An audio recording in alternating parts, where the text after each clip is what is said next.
નમસ્કાર to all. 11 કોમર્સના દરેક બાળકો, દરેક વિદ્યાર્થીઓને મારા નમસ્કાર. આજે આપણે કાવ્ય નંબર 5 પિતાની સેવા કે જેના વિશેની માહિતી પ્રાપ્ત કરવાનો પ્રયત્ન કરીએ.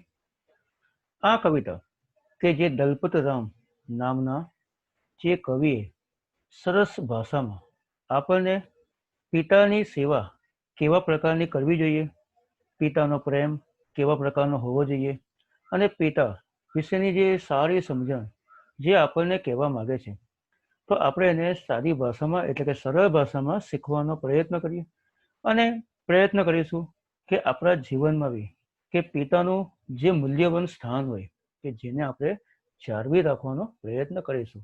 કારણ કે આ પૃથ્વી ઉપર જો ભગવાનની ઉપર બી જો કોઈ હોય તો તે છે માતા પિતા. કેમ કે એવું કહેવામાં આવે છે, ભગવાન બી પોતે કહે છે કે એમને પણ જન્મ લેવા માટે માતા પિતાનો જ સહારો લેવો પડેલો હતો. એટલે કે પિતા અને માતા કે જે બંનેનું સ્થાન એ પૂજ્ય લાયક હોય.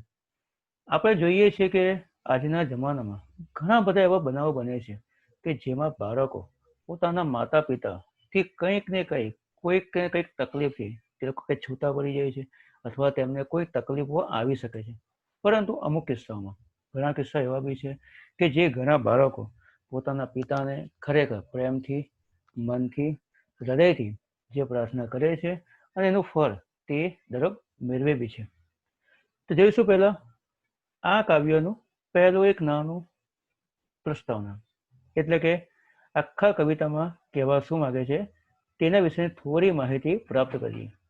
કારણ કે દલપતરામ વિશેની જે માહિતી આપણને આપી છે એવી કોઈ માહિતી આપણે આપણા પરીક્ષામાં નથી પૂછતા.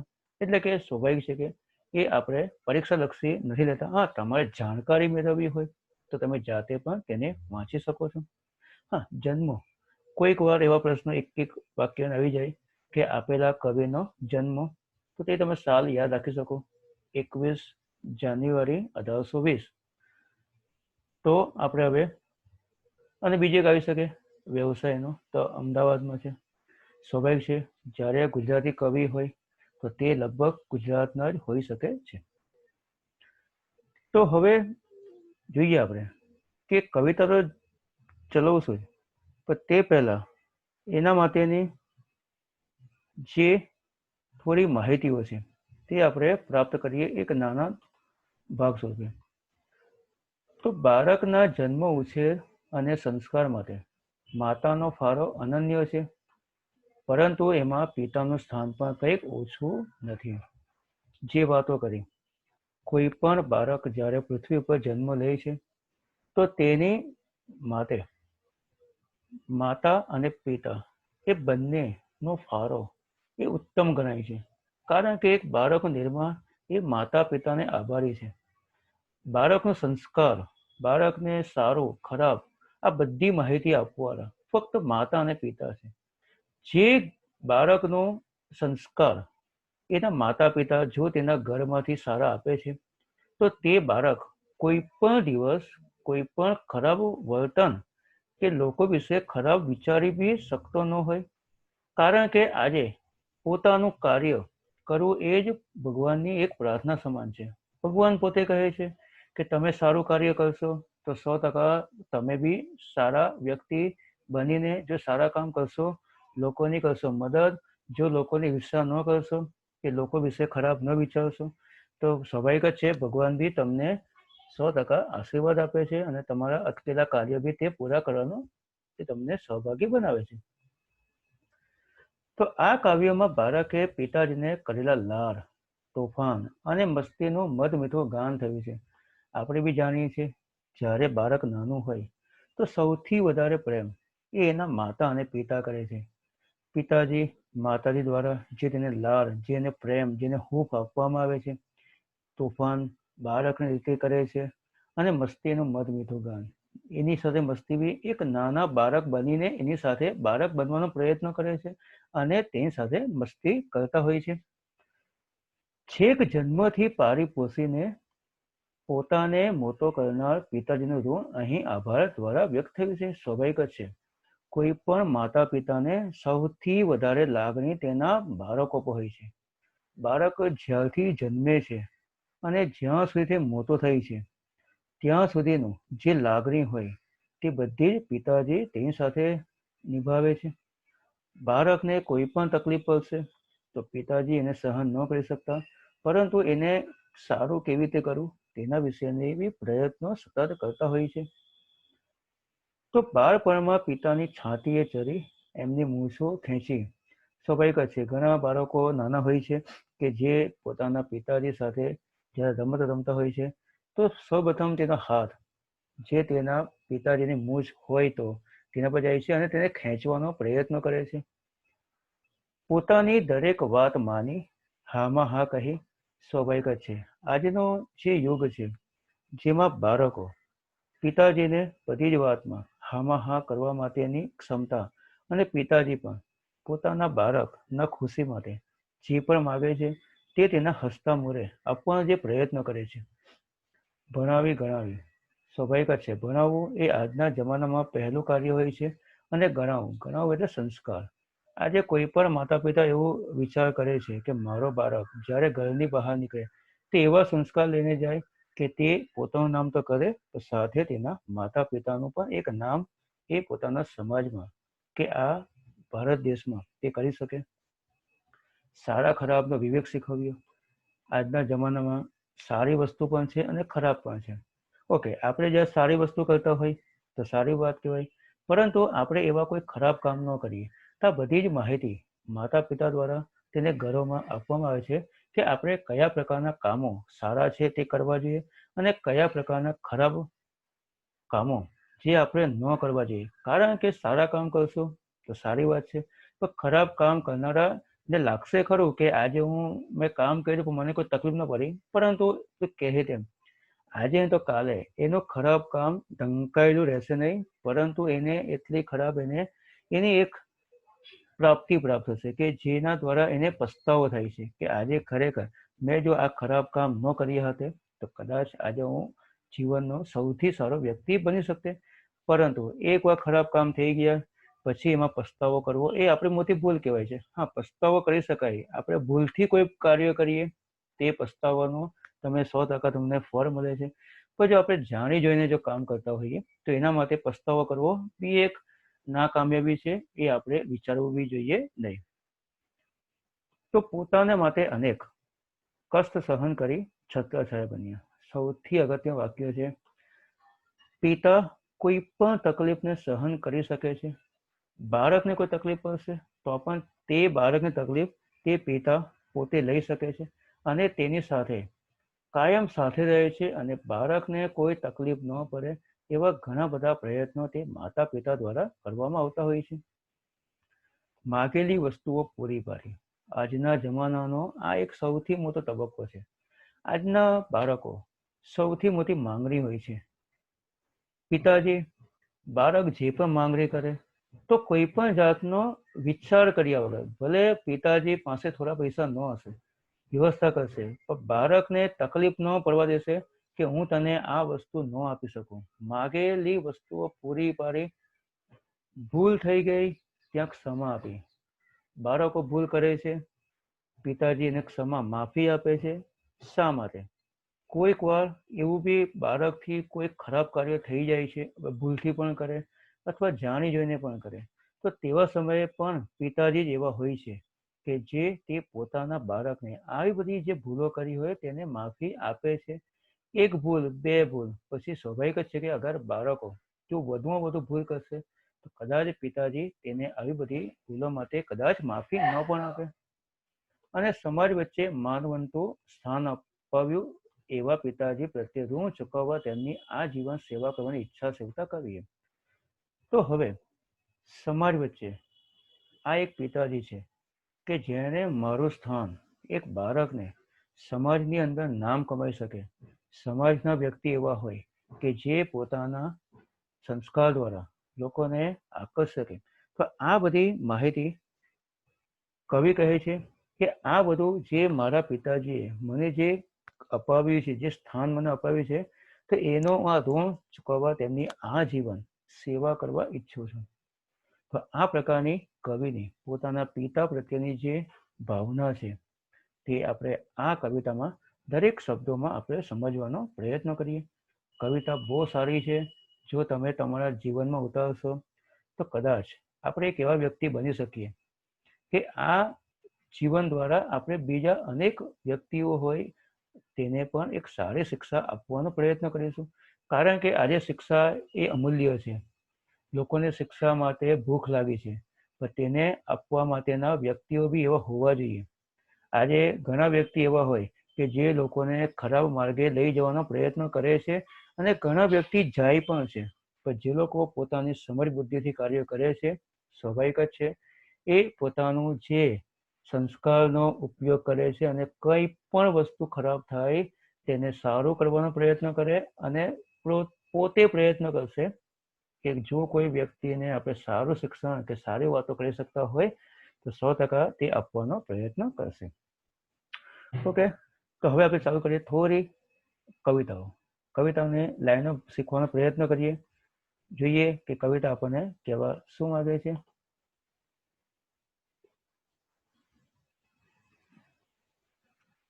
ઓકે, તો જુઓ, અહીં તમને એક લાઈન જે કોમન આપવામાં આવી છે કે જેનું આપણે વારંવાર આપણે એનો ઉપયોગ નહીં કરશું, એ લાઈન કઈ છે પછી કહીએ.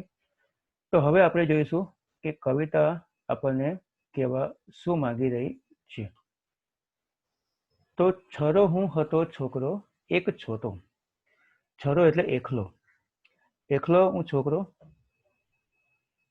એ સૌથી નાનો, એટલે કે સૌથી નાનો છોકરો હું હતો. એકદમ નાનો કહેવાય. ઘણી વાર આપણે કહીએ ને કે હું છોકરો એક નાનો હતો. પિતા પાળી પોષી મને કીધ મોટો. સ્વાભાવિક જ છે, જ્યારે બાળકનો જન્મ થાય ત્યારથી લઈને તેના પિતા કે માતા હોય કે જેનું ભરણ પોષણ કરીને તે બાળકને મોટો કરે છે. દૂરી રીતથી રાખતા રાજી રાજી. દૂરી એટલે સારી. તો હું ખુશ રહી શકું તેવી બધા પ્રયત્નો કરીને મને રાખવાનો પ્રયત્ન કરતા હતા. તો ભલા કેમ આભાર બોલો પિતાજી. તો અહીં તમને જે વાક્ય કહેવાય છે કે ભલા કેમ આભાર બોલો પિતાજી, તો આ વાક્યો વારંવાર આવશે તો આપણે આનો વારંવાર વિચારણા નહીં કરશું. ભલા કેમ આભાર બોલો પિતાજી એટલે પિતાજી તમે જે મારા માટે આ જે કાર્ય કર્યું છે તો એના માટે હું તમારો આભાર કેવી રીતે ભૂલી શકું છું. હવે તો ઘણા બીજા વ્યક્તિ બી હોય છે, પિતાજી હોય છે, તો બીજા વ્યક્તિ બી હોઈ શકે કે તમને ઘણા બધા કામમાં કરે છે મદદ. તમે બી એને કહી શકો છો કે તમારું આ જે તમે જે મારા પર જે આ પ્રકારની જે ભલામણ કરી છે, ઉપકાર કર્યો છે, તો કદાચ તે ઉપકાર તમને ક્યારે ચૂકવી શકીશ. તો હવે આપણે જોઈએ આગળની લાઈનો. ચરી છાંટીએ જે ગરી મૂછ તાણી. તો જ્યારે બી નાનો બાળક હોય તો તે પિતાજીની છાતીએ ચરી જાય છે અને તે સમયે મૂછ તાણી, તાણવું એટલે ખેંચવું, તો તે સમયે જ્યારે બાળક પિતાજીની મૂછ ખેંચવાનો પ્રયત્ન કરે છે. કદી અંતરે, તો કદી અંતરે એટલે હૃદય રીસ આપે નો આણી. રીસ એટલે ગુસ્સો.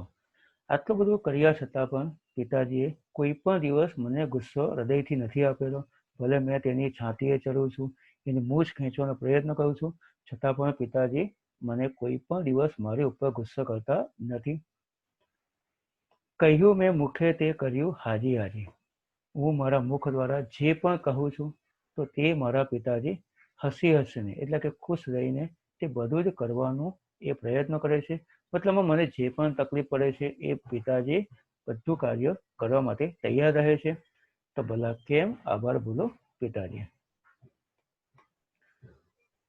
મને સારી શિક્ષા શીખવી સુધાર્યો. આજના જમાનાનો આ સૌથી અગત્યનો તબક્કો છે.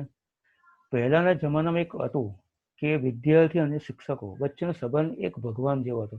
સ્વાભાવિક છે કે આજના જમાનામાં આ સંબંધમાં થોડો ઘણો બદલાવ થઈ રહ્યો છે કે જેમાં શિક્ષકો અને બાળકો વચ્ચે જે અંતર વધી રહ્યું છે કે જેના દ્વારા જ કોઈક વાર એવું થાય છે કે બાળકો અથવા શિક્ષકો બંનેમાંથી કોઈકને જ્યારે ભણવામાં રસ ન હોય તો તે સમયે ઘણા બધા તકલીફો જે થઈ રહ્યા છે, જેના કારણે ઘણા બાળકો જે ભણવા માંગે છે તેને પણ જે સારી શિક્ષાનો જે તેને હક હોય તે તેનાથી વંચિત રહે છે. તો વાક્ય સારું કીધું છે, મને સારી શિક્ષા શીખવી સુધારી, એટલે કે મને શક્ય એટલું સારું શિક્ષણ આપવાનો પ્રયત્ન કર્યો, શીખવ્યું છે, અને મને જેટલું બી તકલીફો હતી અથવા મારામાં જે બી કંઈ ખરાબ વાતો હતી તેના દ્વારા મને સુધારવાનો પ્રયત્ન કર્યો છે. તો વળી આપી વિદ્યા વિવેકે વધાર્યો, સ્વાભાવિક જ છે.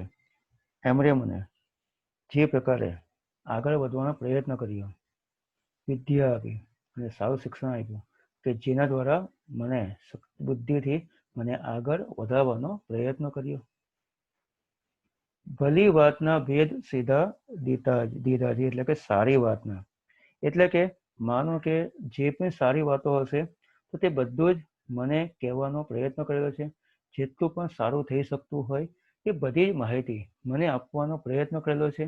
એટલે કે પિતાજી દ્વારા મને કોઈ પણ ખરાબ કાર્ય હું કરી શકું, એવી કોઈ પણ પ્રકારની મને ગેરરીતિ કે ગેરમાર્ગે હું જઈ શકું, એવા બધી વાતોથી મને દૂર રાખવાનો પ્રયત્ન કરેલો છે. વાક્ય સારું આપ્યું છે, ભલી વાતના, એટલે કે સારી વાતના જ મને જેટલા બી પદ હોય તે મને આપેલા છે. તો ભલા કેમ આભાર બોલો પિતાજી. આગળ જઈશું. આગળ કદી કોતી કોતી સહી કષ્ટકાયા, સ્વાભાવિક જ છે. કોઈક વાર કરો તો કે ને કે મારી કષ્ટ, મને જે દુઃખ આવેલું છે તો તે દરેક પિતાજીએ સહન કરેલું છે. અતિ પ્રાણથી પ્યારજે આંતાજી, મને સૌથી વધારે પ્રેમ આપી શકતા હોય તે પ્રકારનો પ્રેમ તે પિતાજી દ્વારા મને પ્રાપ્ત થયું છે. મને છાતીમાં લઈ કરી છત્ર થયા, સ્વાભાવિક જ છે. છાતીમાં લે છે અને જે તેનો પ્રેમ જે મને આપવાનો પ્રયત્ન કરે છે, તો આવો પ્રેમ તો આખા જગતમાં કોઈ આપી શકતું નથી. કારણ કે પિતાજી પોતે ભગવાન સ્વરૂપે આપણી પૃથ્વી ઉપર છે અને આપણે માની શકીએ કે પિતાજી જ્યારે આપણને છાતીમાં લે છે એટલે કે આપણે ભગવાનની સાથે આવી ગયા છે. એ પ્રકારનું આપણે વિચારી શકીએ છીએ કે ભગવાન જ્યારે આપણી સાથે હોય તો આપણે શા માટે ચિંતા કરવી જોઈએ. આપણને ખબર છે કે આપણે સારું કાર્ય કરવાનું છે, ભગવાન આપણી સાથે છે, તો આપણે કોઈ પણ કષ્ટ હશે, કોઈ પણ દુઃખ હશે, 100% એને આપણે સોલ્વ કરી શકીશું. તો અતિ પ્રાણથી પ્યારજે આંતાજી, ભલા કેમ આભાર બોલો પિતાજી. મને દેખી અત્યંત આનંદ હતા. આજના જમાનામાં ખાસ કરીને છોકરીઓમાં, આજની જે દીકરીઓ છે, આજે દીકરીઓ જ્યારે ઘરની બહાર જાય ત્યારે માતા પિતાને ફક્ત એક જ વિચાર આવતો હોય કે મારી છોકરી આજે મારું એક આયુષ્ય છે. દીકરી દીકરાઓ જ્યારે ઘરની બહાર જાય અને જ્યારે તે દીકરા દીકરીઓ જ્યારે ઘરની અંદર આવે છે તો તે સમયનું જે માતા પિતાના મુખ ઉપર જે હસી આનંદ હોય, એ આનંદ જે તમે આપો છો તો માનો કે જાણે તમે ભગવાનને જીતી રહ્યા છો. એટલે કે આપણે એવા કાર્યો કરીએ કે જ્યારે પણ ઘરની બહાર જઈએ અને ઘરની અંદર આવીએ છીએ તો ત્યારે માતા પિતા ઉપર રહેલું જે આનંદ, જે સ્મિત છે, એ આપણા માટે ભગવાનને ખુશ કરેલા બરાબર છે. તો આપણે એવા કોઈ કામ જ ન કરીએ કે જેથી કરીને માતા પિતા ઉપર જે આનંદ જે આવવો જોઈએ, જે આપણે છીનવી શકીએ. શા માટે આપણને કોઈ હક આપી શકે કે આપણે આપણું ઘડતર જે આપણા માતા પિતાએ કર્યું છે અને એને આપણે કોઈક દુઃખ આપી શકીએ અથવા તેના મોઢા પર રહેલો જે આપણો હક છે, એનો જે આનંદ ખુશીનો, તો શા માટે એને આપણે છીનવી શકીએ છીએ.